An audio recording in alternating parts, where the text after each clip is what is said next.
Today we talk about how can you figure out this solution or know how you can do that on your app.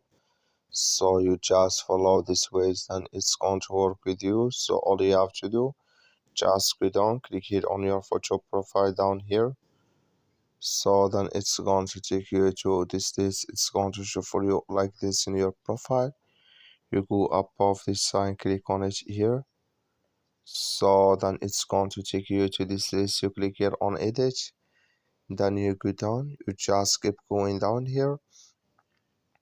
So then you come here to my Vicess here, and here can you add it if you want to add your, if you are drinking or smoking or marijuana here or drugs. Here can you select if you so use this or not, or sometimes. So here on your Vicess. That's all. Thank you for watching. Don't forget to support us by like and subscribe.